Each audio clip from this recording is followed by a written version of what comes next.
G'day folks, hope you're well. I thought I'd take a few short minutes to make what will be hopefully a fairly uncomplicated video around an item I bought to help with the use of my Sony ZV-E10 camera. I wanted a camera for some time that can sit on the dashboard in the car. Not a dash cam, something a bit more advanced than that. And I'd spent lots of money, as people do, on some of these gimbal cameras.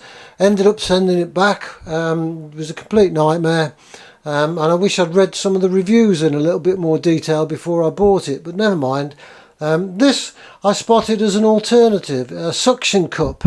It's sold on Amazon and it's sold under the heading of Pictron SC02 4.5-inch car suction cup mount with pump and quick release magic arm. Sounds good. According to the marketing material there on Amazon, this thing will hold a camera that weighs upwards of up to about 3 kilograms, which I think is about 5 or 6 pounds. I doubt if the Sony ZV-E10 weighs that much, so it should, in theory, hold it quite well. So the obvious problem is, can I manage to work out what to do with it? It cost £40 on Amazon, as I say. They delivered it with the usual speed and efficiency, but the first thing I noticed upon opening the package is that attached, taped to the side of the box, there's a little bag with some bits in. There it is. Now that's not necessarily a great sign, but we'll see. We'll see if that's a problem or not. I opened the box and I couldn't find any instructions in there. That's because there aren't any. And I was thinking, well, how on earth would we ever work out how to put this together? Well, I wouldn't, but you might, but I'm not that way inclined. But of course, when you look at the bottom of the box, and I'll turn it round in a minute, you can see that the instructions are already printed on the base. And there they are. So it should be a fairly straightforward matter. Yeah, right. These things always look so much easier than they ever are, don't they? It looks like the kind of thing that ought to take 5 or 10 minutes, but you'd probably find it'll take half a day, if indeed I can manage to work it out. But before I do that, I'm just going to open the box and we'll have a look and see what's inside of it. So, Your Honour, upon opening the box and identifying the contents of said item, we find a very nice little bag. I'm not quite sure why you would want a bag for something that you're going to stick on the dashboard of your car, but never mind, maybe you'd stick the bag over the top of it, I don't know. And then in the box we have various bits and pieces, and the first thing I notice upon opening the box is that there is a slot there, and that slot is empty. There's nothing in there. Hey, so immediately I'm thinking, is there something missing? Maybe there is, and maybe it's been replaced by that bag of bits. We'll have to wait and see. The item appears to be called an Ulanzi rather than a Pictron. Well, I suppose that doesn't matter. I don't care what it's called as long as it's the same thing that I bought. And we have what appears to be a number of parts. That's the first bit there.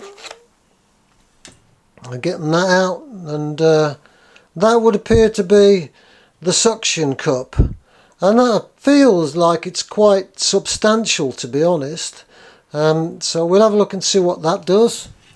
And then there's a couple of other bits. This looks like something that's come off a bicycle.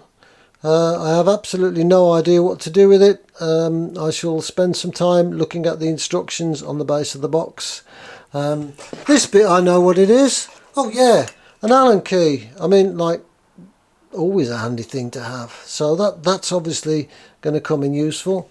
And then there's a small bag inside of here, which has some black plastic with a screw in it. So I don't know what that's going to look like or what that's going to do. So that's what comes in the box. There you go. That's everything you get for your £40.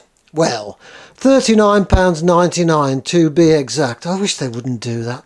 Ain't it silly? It's 40 quid, for goodness sake.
So here we have the Sony ZV-E10 camera attached to the inside of the windscreen.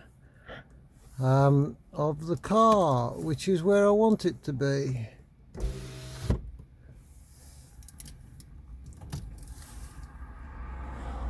The only downside to this is that you have to attach the camera upside down, because the screw that connects to your camera is there. You just turn this little dial to tighten the screw up, and it tightens it beautifully. And all that means is that when you've finished filming whatever you're going to film, while you're driving about or sitting leching at people, whatever you're doing, you got to flip your video to make it the right way up before you can do anything with it. Now, to some people that might be straightforward. I didn't find it easy to do, but never mind. Right, we're going to have a drive around now, and we'll just test the stability and see if it moves too much. We're going to be going over a few road humps, which are never helpful, so if anything's going to shake it loose, they will. All I've done to achieve the position I want is to loosen that handle there, which enables this and this to move around, and you can position it according to where you want it. It's dead easy to do. I did it, so it must be. So let's have a drive around and see what it looks like in motion.